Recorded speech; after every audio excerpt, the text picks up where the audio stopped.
చూడండి ఫ్రెండ్స్, కోతులు చూడడానికి వచ్చి ఉన్నాయి మర్రి చెట్టు దగ్గర. ఎన్ని కోతులు ఉన్నాయో ఇక్కడ వీడియో పెడుతున్నాం.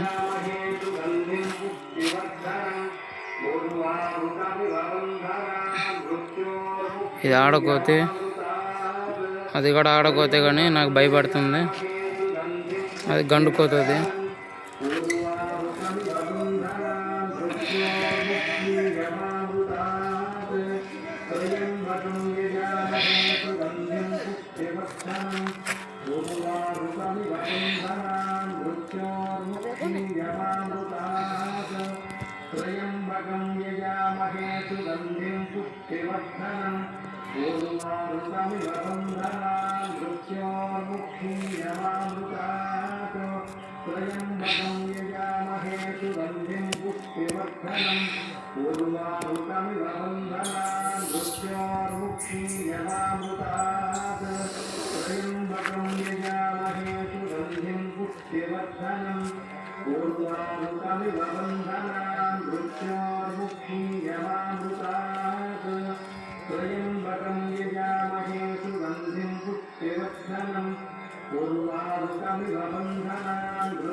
Swayam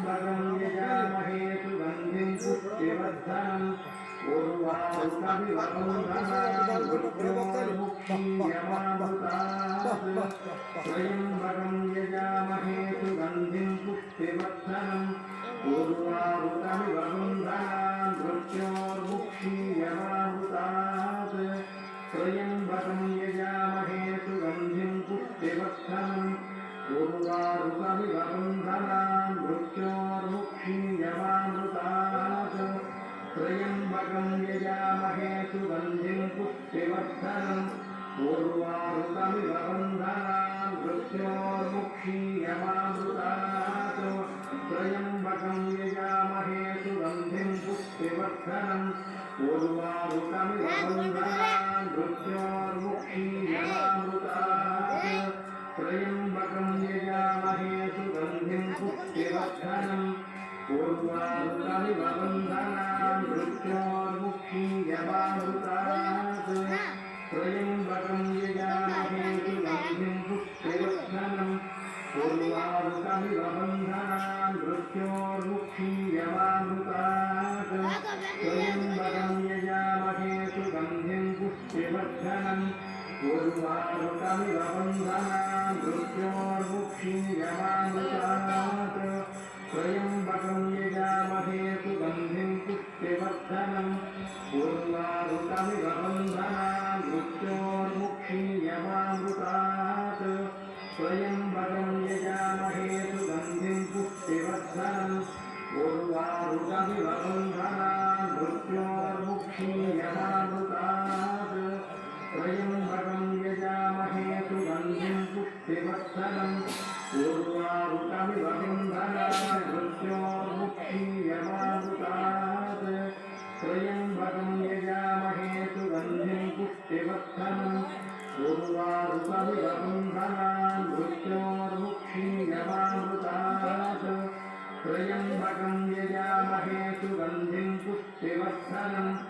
उर्वारुकमिव बन्धनान् मृत्योर्मुक्षीयमामृतात्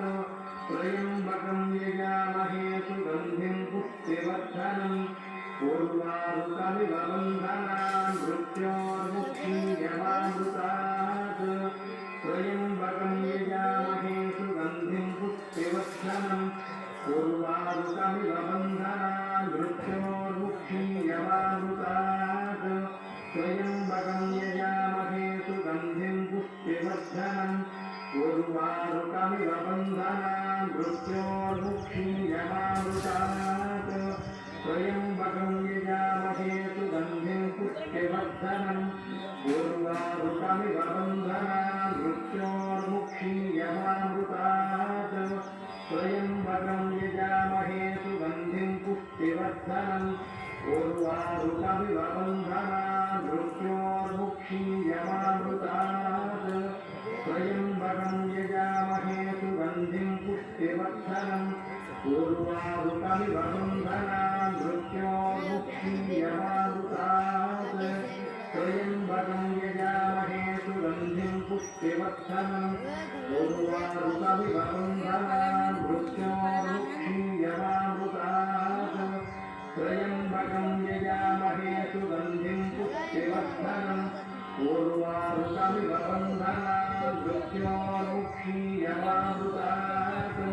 त्र्यम्बकं यजामहे सुगन्धिं पुष्टिवर्धनम् उर्वारुकमिव बन्धनान् मृत्योर्मुक्षीयमामृतात्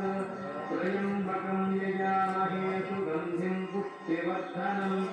उर्वारुकमिव बन्धनान् मृत्योर्मुक्षीयमामृतात्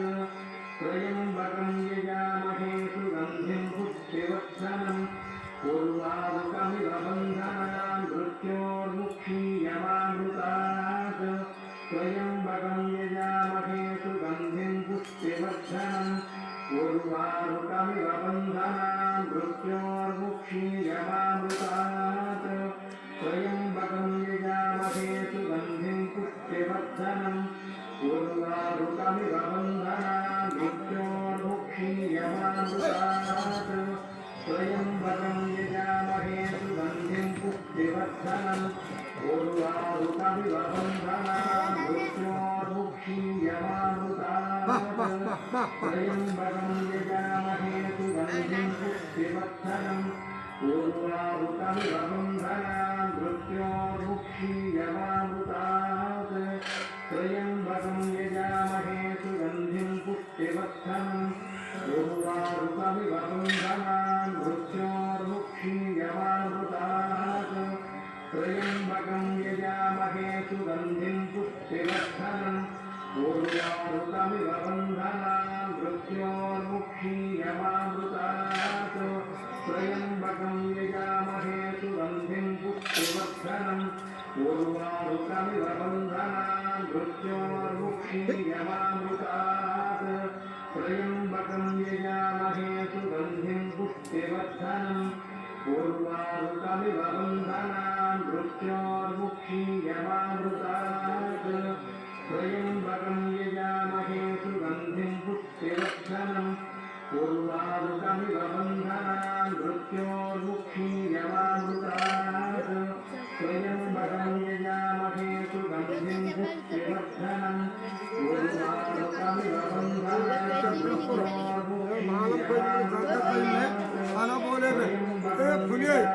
खचका भी रहा था तू चारो नाचली मैं खेच के चौड़े दस बारह का तुना फूला मत तुना काना जी तुना दादा जी तुना ये मोड़ कर बैठू गांड कर बैठू पापड़ा कर बैठू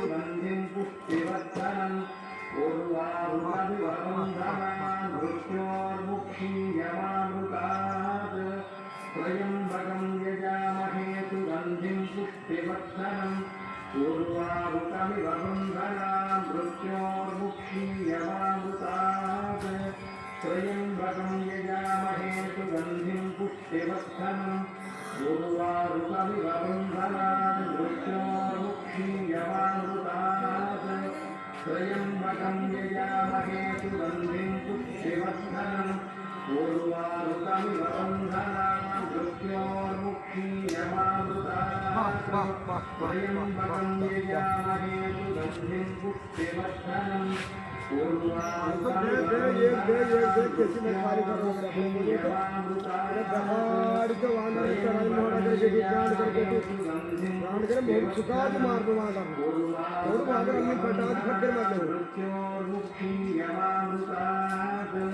त्र्यम्बकं यजामहे सुगन्धिं पुष्टिवर्धनम् उर्वारुकमिव बन्धनान् मृत्योर्मुक्षीयमामृतात् त्र्यम्बकं यजामहे सुगन्धिं पुष्टिवर्धनम्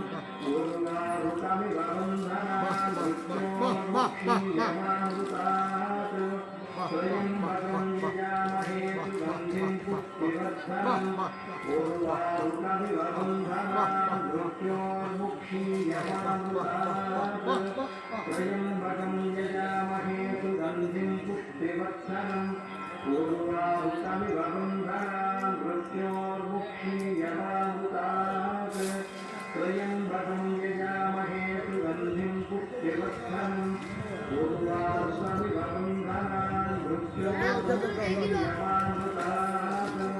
त्र्यम्बकं यजामहे सुगन्धिं पुष्टिवर्धनम् अपने गोरे को तो चल कर रखे तो दादा ये चल कर रखे तो दादा आंधड़ी को देखा इसे लोगों भी अक्सर बोलते फोन करना भी आखा दे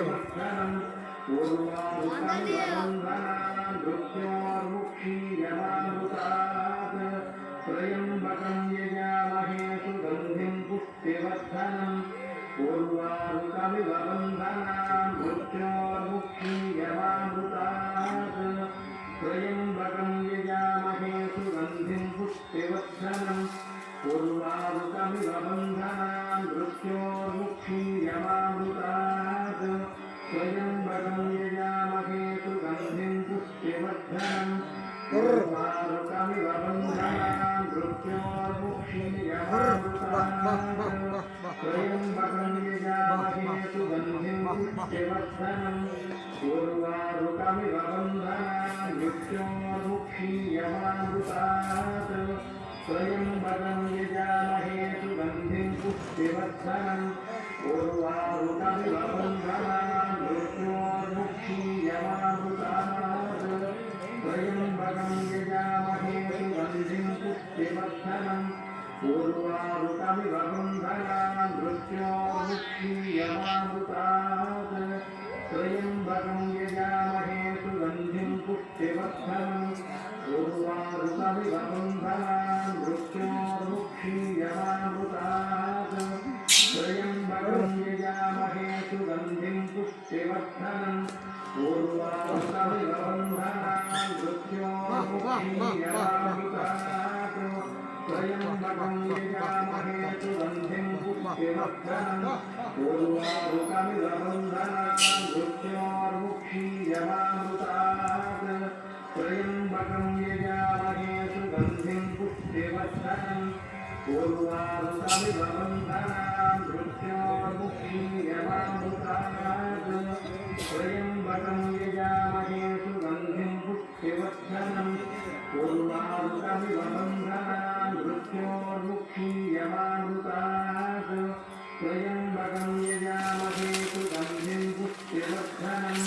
पूर्वारुकमिव बन्धनान् मृत्योर्मुक्षीयमामृतात् त्र्यम्बकं यजामहे सुगन्धिं पुष्टिवर्धनम् पूर्वारुकमिव बन्धनान् मृत्योर्मुक्षीयमामृतात् त्र्यम्बकं यजामहे सुगन्धिं पुष्टिवर्धनम् पूर्वारुकमिव बन्धनान् मृत्योर्मुक्षीयमामृतात् त्र्यम्बकं यजामहे सुगन्धिं पुष्टिवर्धनम् पूर्वारुकमिव बन्धनान् मृत्योर्मुक्षीयमामृतात् त्र्यम्बकं यजामहे सुगन्धिं पुष्टिवर्धनम् पूर्वारुकमिव बन्धनान् मृत्योर्मुक्षीयमामृतात् त्र्यम्बकं यजामहे सुगन्धिं पुष्टिवर्धनम् पूर्वारुकमिव बन्धनान् मृत्योर्मुक्षीयमामृतात् त्र्यम्बकं यजामहे सुगन्धिं पुष्टिवर्धनम् पूर्वारुकमिव बन्धनान् मृत्योर्मुक्षीयमामृतात् त्र्यम्बकं यजामहे सुगन्धिं पुष्टिवर्धनम् पूर्वारुकमिव बन्धनान् मृत्योर्मुक्षीयमामृतात् त्र्यम्बकं यजामहे सुगन्धिं पुष्टिवर्धनम् पूर्वारुकमिव बन्धनान् मृत्योर्मुक्षीयमामृतात् त्र्यम्बकं यजामहे सुगन्धिं पुष्टिवर्धनम् पूर्वारुकमिव बन्धनान् मृत्योर्मुक्षीयमामृतात् त्र्यम्बकं यजामहे सुगन्धिं पुष्टिवर्धनम् पूर्वारुकमिव बन्धनान् मृत्योर्मुक्षीयमामृतात् त्र्यम्बकं यजामहे सुगन्धिं पुष्टिवर्धनम् पूर्वारुकमिव बन्धनान् मृत्योर्मुक्षीयमामृतात् त्र्यम्बकं यजामहे सुगन्धिं पुष्टिवर्धनम् पूर्वारुकमिव बन्धनान् मृत्योर्मुक्षीयमामृतात् त्र्यम्बकं यजामहे सुगन्धिं पुष्टिवर्धनम् पूर्वारुकमिव बन्धनान् मृत्योर्मुक्षीयमामृतात् त्र्यम्बकं यजामहे सुगन्धिं पुष्टिवर्धनम् पूर्वारुकमिव बन्धनान् मृत्योर्मुक्षीयमामृतात् त्र्यम्बकं यजामहे सुगन्धिं पुष्टिवर्धनम् पूर्वारुकमिव बन्धनान् मृत्योर्मुक्षीयमामृतात् त्र्यम्बकं यजामहे सुगन्धिं पुष्टिवर्धनम् पूर्वारुकमिव बन्धनान् मृत्योर्मुक्षीयमामृतात् त्र्यम्बकं यजामहे सुगन्धिं पुष्टिवर्धनम् पूर्वारुकमिव बन्धनान् मृत्योर्मुक्षीयमामृतात् त्र्यम्बकं यजामहे सुगन्धिं पुष्टिवर्धनम् पूर्वारुकमिव बन्धनान् मृत्योर्मुक्षीयमामृतात् त्र्यम्बकं यजामहे सुगन्धिं पुष्टिवर्धनम् पूर्वारुकमिव बन्धनान् मृत्योर्मुक्षीयमामृतात् त्र्यम्बकं यजामहे सुगन्धिं पुष्टिवर्धनम् पूर्वारुकमिव बन्धनान् मृत्योर्मुक्षीयमामृतात् त्र्यम्बकं यजामहे सुगन्धिं पुष्टिवर्धनम् पूर्वारुकमिव बन्धनान् मृत्योर्मुक्षीयमामृतात् पुष्टिवर्धनम् पूर्वारुकमिव बन्धनान् मृत्योर्मुक्षीयमामृतात् त्र्यम्बकं यजामहे सुगन्धिं पुष्टिवर्धनम् पूर्वारुकमिव बन्धनान् मृत्योर्मुक्षीयमामृतात् त्र्यम्बकं यजामहे सुगन्धिं पुष्टिवर्धनम् पूर्वारुकमिव बन्धनान् मृत्योर्मुक्षीयमामृतात् त्र्यम्बकं यजामहे सुगन्धिं पुष्टिवर्धनम् पूर्वारुकमिव बन्धनान् मृत्योर्मुक्षीयमामृतात् त्र्यम्बकं यजामहे सुगन्धिं पुष्टिवर्धनम् पूर्वारुकमिव बन्धनान् मृत्योर्मुक्षीयमामृतात् त्र्यम्बकं यजामहे सुगन्धिं पुष्टिवर्धनम् पूर्वारुकमिव बन्धनान् मृत्योर्मुक्षीयमामृतात् त्र्यम्बकं यजामहे सुगन्धिं पुष्टिवर्धनम् पूर्वारुकमिव बन्धनान् मृत्योर्मुक्षीयमामृतात् त्र्यम्बकं यजामहे सुगन्धिं पुष्टिवर्धनम् पूर्वारुकमिव बन्धनान् मृत्योर्मुक्षीयमामृतात् त्र्यम्बकं यजामहे सुगन्धिं पुष्टिवर्धनम् पूर्वारुकमिव बन्धनान् मृत्योर्मुक्षीयमामृतात् त्र्यम्बकं यजामहे सुगन्धिं पुष्टिवर्धनम् पूर्वारुकमिव बन्धनान् मृत्योर्मुक्षीयमामृतात् त्र्यम्बकं यजामहे सुगन्धिं पुष्टिवर्धनम् पूर्वारुकमिव बन्धनान् मृत्योर्मुक्षीयमामृतात् त्र्यम्बकं यजामहे सुगन्धिं पुष्टिवर्धनम् पूर्वारुकमिव बन्धनान् मृत्योर्मुक्षीयमामृतात् त्र्यम्बकं यजामहे सुगन्धिं पुष्टिवर्धनम्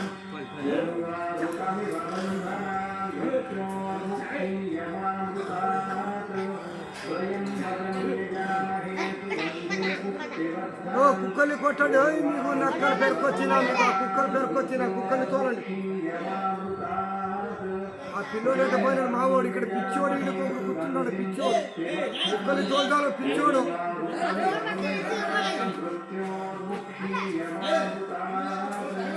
त्र्यम्बकं यजामहे सुगन्धिं पुष्टिवर्धनम् पूर्वारुकमिव बन्धनान् मृत्योर्मुक्षीयमामृतात् त्र्यम्बकं यजामहे सुगन्धिं पुष्टिवर्धनम् पूर्वारुकमिव बन्धनान् मृत्योर्मुक्षीयमामृतात् त्र्यम्बकं यजामहे सुगन्धिं पुष्टिवर्धनम् पूर्वारुकमिव बन्धनान् मृत्योर्मुक्षीयमामृतात् त्र्यम्बकं यजामहे सुगन्धिं पुष्टिवर्धनम् पूर्वारुकमिव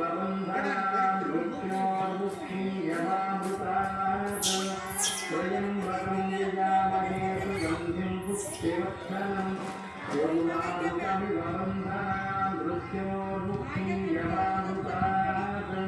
त्र्यम्बकं यजामहे सुगन्धिं पुष्टिवर्धनम् पूर्वारुकमिव बन्धनान् मृत्योर्मुक्षीयमामृतात्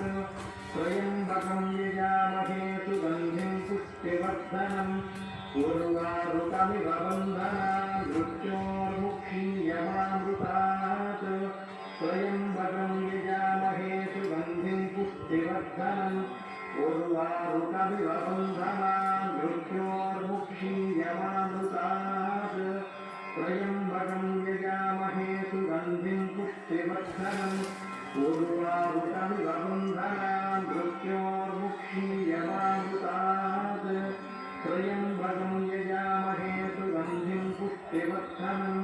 पूर्वारुकमिव बन्धनान् मृत्योर्मुक्षीयमामृतात् त्र्यम्बकं यजामहे सुगन्धिं पुष्टिवर्धनम् पूर्वारुकमिव बन्धनान् मृत्योर्मुक्षीयमामृतात् त्र्यम्बकं यजामहे सुगन्धिं पुष्टिवर्धनम् पूर्वारुकमिव बन्धनान् मृत्योर्मुक्षीयमामृतात् त्र्यम्बकं यजामहे सुगन्धिं पुष्टिवर्धनम् पूर्वारुकमिव बन्धनान् मृत्योर्मुक्षीयमामृतात् त्र्यम्बकं यजामहे सुगन्धिं पुष्टिवर्धनम् पूर्वारुकमिव बन्धनान् मृत्योर्मुक्षीयमामृतात् त्र्यम्बकं यजामहे सुगन्धिं पुष्टिवर्धनम् पूर्वारुकमिव बन्धनान् मृत्योर्मुक्षीयमामृतात् त्र्यम्बकं यजामहे सुगन्धिं पुष्टिवर्धनम् पूर्वारुकमिव बन्धनान् मृत्योर्मुक्षीयमामृतात् त्र्यम्बकं यजामहे सुगन्धिं पुष्टिवर्धनम्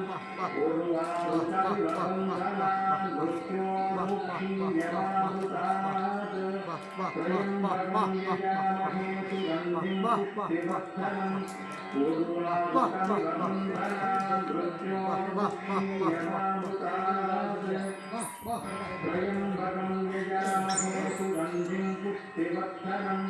पूर्वारुकमिव बन्धनान् मृत्योर्मुक्षीयमामृतात् त्र्यम्बकं यजामहे सुगन्धिं पुष्टिवर्धनम् पूर्वारुकमिव बन्धनान् मृत्योर्मुक्षीयमामृतात् त्र्यम्बकं यजामहे सुगन्धिं पुष्टिवर्धनम् पूर्वारुकमिव बन्धनान् मृत्योर्मुक्षीयमामृतात् त्र्यम्बकं यजामहे सुगन्धिं पुष्टिवर्धनम् पूर्वारुकमिव बन्धनान् मृत्योर्मुक्षीयमामृतात् त्र्यम्बकं यजामहे सुगन्धिं पुष्टिवर्धनम् पूर्वारुकमिव बन्धनान् मृत्योर्मुक्षीयमामृतात्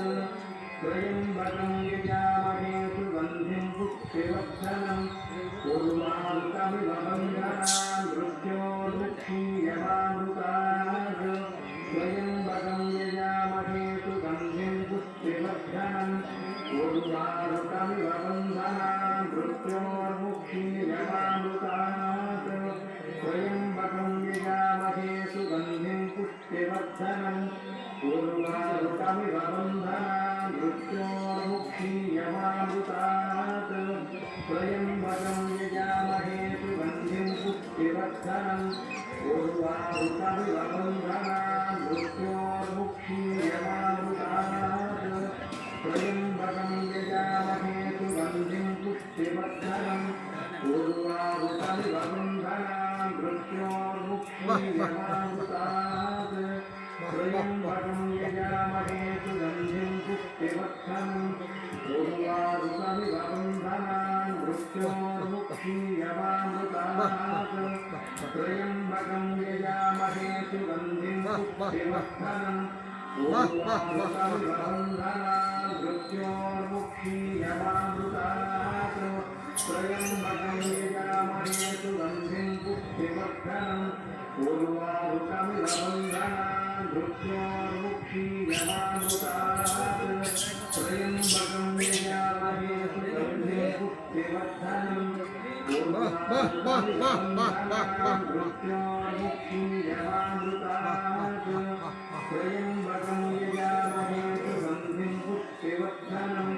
पूर्वारुकमिव बन्धनान् मृत्योर्मुक्षीयमामृतात् त्र्यम्बकं यजामहे सुगन्धिं पुष्टिवर्धनम् पूर्वारुकमिव बन्धनान् मृत्योर्मुक्षीयमामृतात् त्र्यम्बकं यजामहे सुगन्धिं पुष्टिवर्धनम्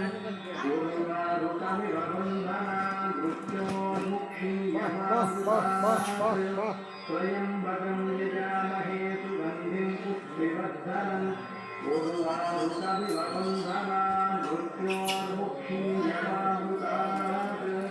त्र्यम्बकं यजामहे सुगन्धिं पुष्टिवर्धनम् पूर्वारुकमिव बन्धनान् मृत्योर्मुक्षीयमामृतात् त्र्यम्बकं यजामहे सुगन्धिं पुष्टिवर्धनम् उर्वारुकमिव बन्धनान्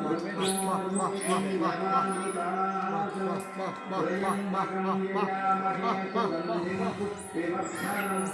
उर्वारुकमिव बन्धनान् मृत्योर्मुक्षीयमामृतात् त्र्यम्बकं यजामहे सुगन्धिं पुष्टिवर्धनम् उर्वारुकमिव बन्धनान् मृत्योर्मुक्षीयमामृतात् त्र्यम्बकं यजामहे सुगन्धिं पुष्टिवर्धनम् उर्वारुकमिव बन्धनान् मृत्योर्मुक्षीयमामृतात् त्र्यम्बकं यजामहे सुगन्धिं पुष्टिवर्धनम् उर्वारुकमिव बन्धनान् मृत्योर्मुक्षीयमामृतात् त्र्यम्बकं यजामहे सुगन्धिं पुष्टिवर्धनम् उर्वारुकमिव बन्धनान् मृत्योर्मुक्षीयमामृतात् त्र्यम्बकं यजामहे सुगन्धिं पुष्टिवर्धनम् उर्वारुकमिव बन्धनान् मृत्योर्मुक्षीयमामृतात् त्र्यम्बकं यजामहे सुगन्धिं पुष्टिवर्धनम् उर्वारुकमिव बन्धनान् मृत्योर्मुक्षीयमामृतात् त्र्यम्बकं यजामहे सुगन्धिं पुष्टिवर्धनम् उर्वारुकमिव बन्धनान् मृत्योर्मुक्षीयमामृतात् त्र्यम्बकं यजामहे सुगन्धिं पुष्टिवर्धनम् उर्वारुकमिव बन्धनान् मृत्योर्मुक्षीयमामृतात् त्र्यम्बकं यजामहे सुगन्धिं पुष्टिवर्धनम् उर्वारुकमिव बन्धनान् मृत्योर्मुक्षीयमामृतात् त्र्यम्बकं यजामहे सुगन्धिं पुष्टिवर्धनम् उर्वारुकमिव बन्धनान् मृत्योर्मुक्षीयमामृतात् त्र्यम्बकं यजामहे सुगन्धिं पुष्टिवर्धनम् उर्वारुकमिव बन्धनान् मृत्योर्मुक्षीयमामृतात् त्र्यम्बकं यजामहे सुगन्धिं पुष्टिवर्धनम् उर्वारुकमिव बन्धनान् मृत्योर्मुक्षीयमामृतात् त्र्यम्बकं यजामहे सुगन्धिं पुष्टिवर्धनम् उर्वारुकमिव बन्धनान् मृत्योर्मुक्षीयमामृतात् त्र्यम्बकं यजामहे सुगन्धिं पुष्टिवर्धनम् उर्वारुकमिव बन्धनान् मृत्योर्मुक्षीयमामृतात् त्र्यम्बकं यजामहे सुगन्धिं पुष्टिवर्धनम् उर्वारुकमिव बन्धनान् मृत्योर्मुक्षीयमामृतात् त्र्यम्बकं यजामहे सुगन्धिं पुष्टिवर्धनम् उर्वारुकमिव बन्धनान् मृत्योर्मुक्षीयमामृतात् त्र्यम्बकं यजामहे सुगन्धिं पुष्टिवर्धनम् उर्वारुकमिव बन्धनान् मृत्योर्मुक्षीयमामृतात् त्र्यम्बकं यजामहे सुगन्धिं पुष्टिवर्धनम् उर्वारुकमिव बन्धनान् मृत्योर्मुक्षीयमामृतात् त्र्यम्बकं यजामहे सुगन्धिं पुष्टिवर्धनम् उर्वारुकमिव बन्धनान् मृत्योर्मुक्षीयमामृतात् त्र्यम्बकं यजामहे सुगन्धिं पुष्टिवर्धनम् उर्वारुकमिव बन्धनान् मृत्योर्मुक्षीयमामृतात् त्र्यम्बकं यजामहे सुगन्धिं पुष्टिवर्धनम् उर्वारुकमिव बन्धनान् मृत्योर्मुक्षीयमामृतात् त्र्यम्बकं यजामहे सुगन्धिं पुष्टिवर्धनम् उर्वारुकमिव बन्धनान् मृत्योर्मुक्षीयमामृतात् त्र्यम्बकं यजामहे सुगन्धिं पुष्टिवर्धनम् उर्वारुकमिव बन्धनान् मृत्योर्मुक्षीयमामृतात् त्र्यम्बकं यजामहे सुगन्धिं पुष्टिवर्धनम् उर्वारुकमिव बन्धनान् मृत्योर्मुक्षीयमामृतात् त्र्यम्बकं यजामहे सुगन्धिं पुष्टिवर्धनम् उर्वारुकमिव बन्धनान् मृत्योर्मुक्षीयमामृतात् त्र्यम्बकं यजामहे सुगन्धिं पुष्टिवर्धनम् उर्वारुकमिव बन्धनान् मृत्योर्मुक्षीयमामृतात् त्र्यम्बकं यजामहे सुगन्धिं पुष्टिवर्धनम् उर्वारुकमिव बन्धनान् मृत्योर्मुक्षीयमामृतात् त्र्यम्बकं यजामहे सुगन्धिं पुष्टिवर्धनम् उर्वारुकमिव बन्धनान् मृत्योर्मुक्षीयमामृतात् त्र्यम्बकं यजामहे सुगन्धिं पुष्टिवर्धनम् उर्वारुकमिव बन्धनान् मृत्योर्मुक्षीयमामृतात् त्र्यम्बकं यजामहे सुगन्धिं पुष्टिवर्धनम् उर्वारुकमिव बन्धनान् मृत्योर्मुक्षीयमामृतात् त्र्यम्बकं यजामहे सुगन्धिं पुष्टिवर्धनम् उर्वारुकमिव बन्धनान् मृत्योर्मुक्षीयमामृतात् त्र्यम्बकं यजामहे सुगन्धिं पुष्टिवर्धनम् उर्वारुकमिव बन्धनान् मृत्योर्मुक्षीयमामृतात् त्र्यम्बकं यजामहे सुगन्धिं पुष्टिवर्धनम् उर्वारुकमिव बन्धनान् मृत्योर्मुक्षीयमामृतात् त्र्यम्बकं यजामहे सुगन्धिं पुष्टिवर्धनम् उर्वारुकमिव बन्धनान् मृत्योर्मुक्षीयमामृतात् त्र्यम्बकं यजामहे सुगन्धिं पुष्टिवर्धनम् उर्वारुकमिव बन्धनान् मृत्योर्मुक्षीयमामृतात् त्र्यम्बकं यजामहे सुगन्धिं पुष्टिवर्धनम् उर्वारुकमिव बन्धनान् मृत्योर्मुक्षीयमामृतात् त्र्यम्बकं यजामहे सुगन्धिं पुष्टिवर्धनम् उर्वारुकमिव बन्धनान् मृत्योर्मुक्षीयमामृतात् त्र्यम्बकं यजामहे सुगन्धिं पुष्टिवर्धनम् उर्वारुकमिव बन्धनान् मृत्योर्मुक्षीयमामृतात् त्र्यम्बकं यजामहे सुगन्धिं पुष्टिवर्धनम् उर्वारुकमिव बन्धनान् मृत्योर्मुक्षीयमामृतात् त्र्यम्बकं यजामहे सुगन्धिं पुष्टिवर्धनम् उर्वारुकमिव बन्धनान् मृत्योर्मुक्षीयमामृतात् त्र्यम्बकं यजामहे सुगन्धिं पुष्टिवर्धनम् उर्वारुकमिव बन्धनान् मृत्योर्मुक्षीयमामृतात् त्र्यम्बकं यजामहे सुगन्धिं पुष्टिवर्धनम् उर्वारुकमिव बन्धनान् मृत्योर्मुक्षीयमामृतात् त्र्यम्बकं यजामहे सुगन्धिं पुष्टिवर्धनम् उर्वारुकमिव बन्धनान् मृत्योर्मुक्षीयमामृतात् त्र्यम्बकं यजामहे सुगन्धिं पुष्टिवर्धनम् उर्वारुकमिव बन्धनान् मृत्योर्मुक्षीयमामृतात् त्र्यम्बकं यजामहे सुगन्धिं पुष्टिवर्धनम् उर्वारुकमिव बन्धनान् मृत्योर्मुक्षीयमामृतात् त्र्यम्बकं यजामहे सुगन्धिं पुष्टिवर्धनम् उर्वारुकमिव बन्धनान् मृत्योर्मुक्षीयमामृतात् त्र्यम्बकं यजामहे सुगन्धिं पुष्टिवर्धनम् उर्वारुकमिव बन्धनान् मृत्योर्मुक्षीयमामृतात् त्र्यम्बकं यजामहे सुगन्धिं पुष्टिवर्धनम् उर्वारुकमिव बन्धनान् मृत्योर्मुक्षीयमामृतात् त्र्यम्बकं यजामहे सुगन्धिं पुष्टिवर्धनम् उर्वारुकमिव बन्धनान् मृत्योर्मुक्षीयमामृतात् त्र्यम्बकं यजामहे सुगन्धिं पुष्टिवर्धनम् उर्वारुकमिव बन्धनान् मृत्योर्मुक्षीयमामृतात् त्र्यम्बकं यजामहे सुगन्धिं पुष्टिवर्धनम् उर्वारुकमिव बन्धनान् मृत्योर्मुक्षीयमामृतात्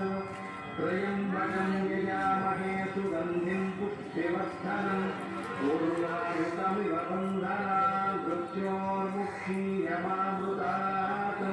त्र्यम्बकं यजामहे सुगन्धिं पुष्टिवर्धनम्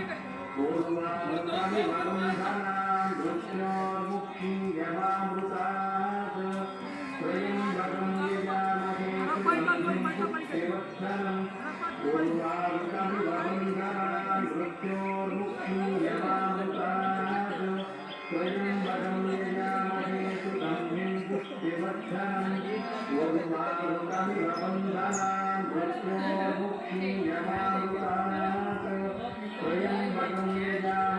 सुगन्धिं पुष्टिवर्धनम् ऊर्वारुकमिव बन्धनान् मृत्योर्मुक्षीयमामृतात् त्र्यम्बकं यजामहे सुगन्धिं पुष्टिवर्धनम् ऊर्वारुकमिव बन्धनान् मृत्योर्मुक्षीयमामृतात् त्र्यम्बकं यजामहे सुगन्धिं पुष्टिवर्धनम् ऊर्वारुकमिव बन्धनान् मृत्योर्मुक्षीयमामृतात् त्र्यम्बकं यजामहे सुगन्धिं पुष्टिवर्धनम् ऊर्वारुकमिव बन्धनान् मृत्योर्मुक्षीयमामृतात् त्र्यम्बकं यजामहे सुगन्धिं पुष्टिवर्धनम् ऊर्वारुकमिव बन्धनान् मृत्योर्मुक्षीयमामृतात् त्र्यम्बकं यजामहे सुगन्धिं पुष्टिवर्धनम् ऊर्वारुकमिव बन्धनान् मृत्योर्मुक्षीयमामृतात् त्र्यम्बकं यजामहे सुगन्धिं पुष्टिवर्धनम् ऊर्वारुकमिव बन्धनान् मृत्योर्मुक्षीयमामृतात् त्र्यम्बकं यजामहे सुगन्धिं पुष्टिवर्धनम् ऊर्वारुकमिव बन्धनान् मृत्योर्मुक्षीयमामृतात् त्र्यम्बकं यजामहे सुगन्धिं पुष्टिवर्धनम् ऊर्वारुकमिव बन्धनान् मृत्योर्मुक्षीयमामृतात्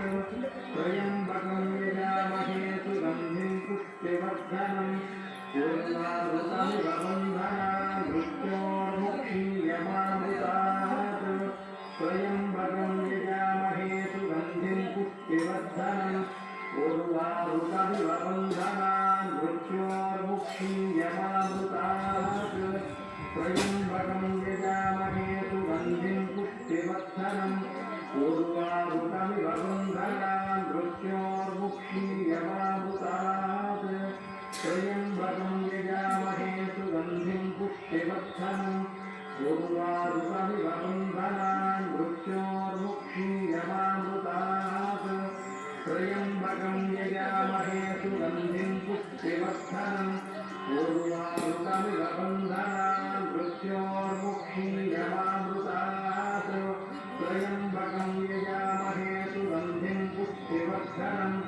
ऊर्वारुकमिव बन्धनान् मृत्योर्मुक्षीयमामृतात्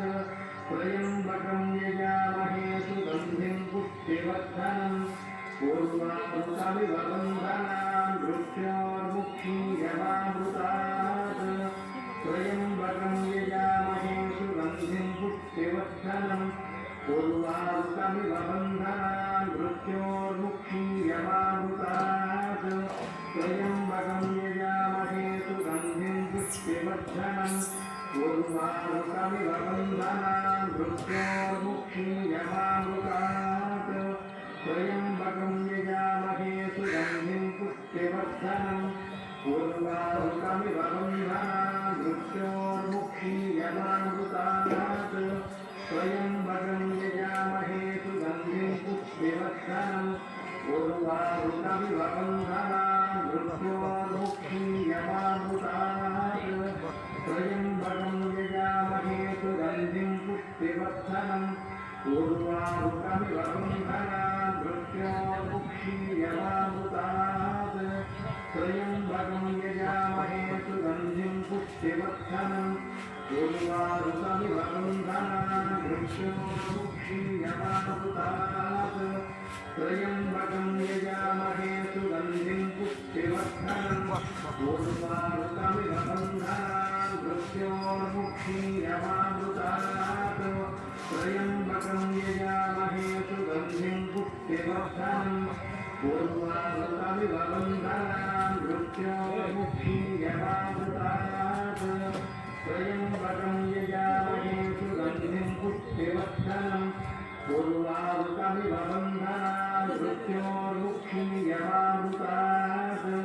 त्र्यम्बकं यजामहे सुगन्धिं पुष्टिवर्धनम् पूर्वामृतमिव बन्धनान् मृत्योर्मुक्षीयमामृतात् त्र्यम्बकं यजामहे सुगन्धिं पुष्टिवर्धनम् पूर्वामृतमिव बन्धनान् मृत्योर्मुक्षीयमामृतात् त्र्यम्बकं यजामहे सुगन्धिं पुष्टिवर्धनम् पूर्वामृतमिव बन्धनान् मृत्योर्मुक्षीयमामृतात् त्र्यम्बकं यजामहे सुगन्धिं पुष्टिवर्धनम् पूर्वामृतमिव बन्धनान् मृत्योर्मुक्षीयमामृतात् त्र्यम्बकं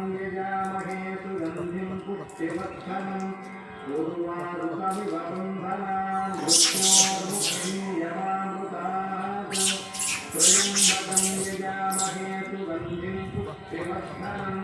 पूर्वामृतमिव बन्धनान् मृत्योर्मुक्षीयमामृतात् त्र्यम्बकं यजामहे सुगन्धिं पुष्टिवर्धनम् पूर्वामृतमिव बन्धनान् मृत्योर्मुक्षीयमामृतात् त्र्यम्बकं यजामहे सुगन्धिं पुष्टिवर्धनम् पूर्वामृतमिव बन्धनान् मृत्योर्मुक्षीयमामृतात् त्र्यम्बकं यजामहे सुगन्धिं पुष्टिवर्धनम् पूर्वामृतमिव बन्धनान् मृत्योर्मुक्षीयमामृतात् त्र्यम्बकं यजामहे सुगन्धिं पुष्टिवर्धनम् पूर्वामृतमिव बन्धनान् मृत्योर्मुक्षीयमामृतात् त्र्यम्बकं यजामहे सुगन्धिं पुष्टिवर्धनम् पूर्वामृतमिव बन्धनान् मृत्योर्मुक्षीयमामृतात् त्र्यम्बकं यजामहे सुगन्धिं पुष्टिवर्धनम् पूर्वामृतमिव बन्धनान् मृत्योर्मुक्षीयमामृतात् त्र्यम्बकं यजामहे सुगन्धिं पुष्टिवर्धनम् पूर्वामृतमिव बन्धनान् मृत्योर्मुक्षीयमामृतात् त्र्यम्बकं यजामहे सुगन्धिं पुष्टिवर्धनम् पूर्वामृतमिव बन्धनान् मृत्योर्मुक्षीयमामृतात् त्र्यम्बकं यजामहे सुगन्धिं पुष्टिवर्धनम् पूर्वामृतमिव बन्धनान् मृत्योर्मुक्षीयमामृतात् त्र्यम्बकं यजामहे सुगन्धिं पुष्टिवर्धनम् पूर्वामृतमिव बन्धनान् मृत्योर्मुक्षीयमामृतात् त्र्यम्बकं यजामहे सुगन्धिं पुष्टिवर्धनम् पूर्वामृतमिव बन्धनान् मृत्योर्मुक्षीयमामृतात् त्र्यम्बकं यजामहे सुगन्धिं पुष्टिवर्धनम्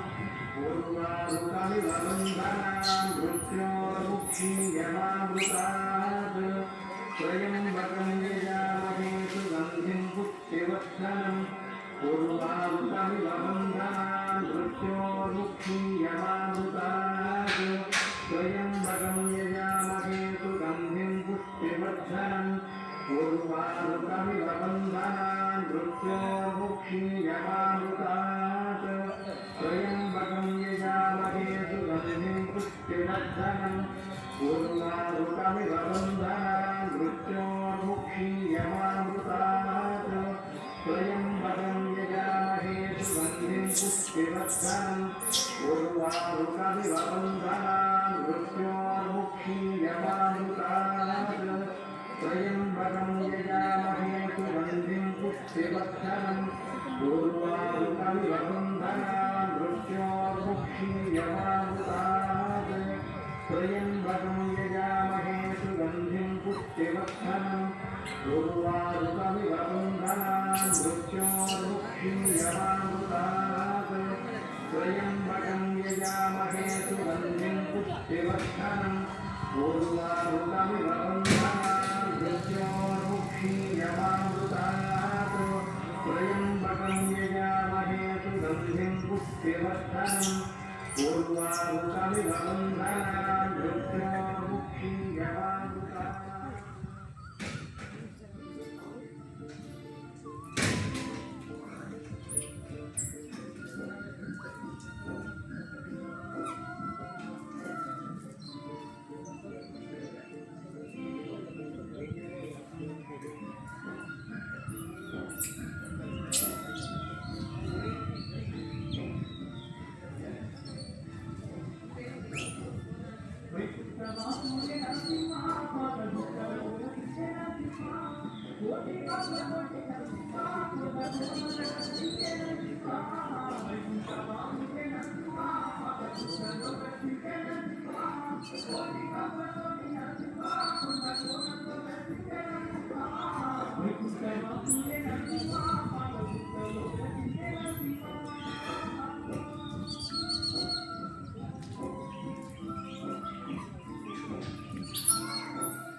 వక్రతుండ మహాకాయ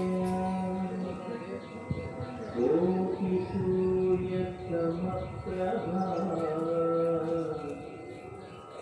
నిర్విఘ్నం కురు మే దేవ సర్వకార్యేషు సర్వదా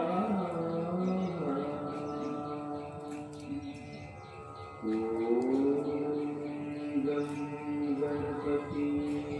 నమః. ఓంకార స్వరూపమున్న ఆకార ఉకార మకార రూపాలు శ్రీ బ్రహ్మ విష్ణువు మహేశ్వరు సమస్త జీవకోటి ప్రాణులతో నిండి ఉన్న 14 పూర్ణపాండములను పాలించేవాడు శ్రీ మహావిష్ణువు. దుష్ట శిక్షణ శిష్ట రక్షణార్థానికై స్వామివారి 23 లీలావతారాలలో దశావతారాలు ముఖ్యమైనవి. దశావతారాలలో కూడా తమ భక్తులకు సర్వకాల సర్వార్థులైన మార్గదర్శకులై చతుర్యుగంలో మొదలైన సత్యయుగం నుండి నేటి కలియుగం వరకు పిలువగానే పలికే దైవమని తన భక్తులచే విధాంతికులైన శ్రీహరి ఏకైక అవతారమే శ్రీ నరసింహావతారం. భక్త వత్సలుడైన శ్రీ లక్ష్మీ నరసింహుడు సర్వసృష్టితో కాక త్రిమూర్తులను హరికొని పూజనీయుడు. మహాదేవుడు స్వామివారిని శ్రీ మంత్రరాజకర స్తోత్రముతో శ్రీరాముడు పంచామృత స్తోత్రముతో బ్రహ్మ అహోబిల స్తోత్రముతో స్థుతించి ధరించిన వారే ప్రముఖ దైవమైన శ్రీ వెంకటేశ్వర సైతం స్వామిని ఉపాసించి ప్రతిష్ఠించి ఈ కలియుగానికి మోక్షమార్గం చూపారు. భగవాన్ శ్రీ వేదవ్యాసుని రచింపబడిన అష్టాదశ పురాణాలలో ఒకటైన శ్రీ బ్రహ్మాండ పురాణంలో 1046 శ్లోకములతో కూడిన కొన్ని అధ్యాయాలలో శ్రీ నృసింహస్వామి యొక్క లీలా వినోదాలు ఎంతో రమ్యంగా చెప్పబడి ఉన్నది. శ్రీ నృసింహి అవతారం యొక్క ఆవిర్భావం నాటి రత్నావతి అనగా నేటి అహోబిల క్షేత్రం నుండి ప్రారంభమవుతుంది.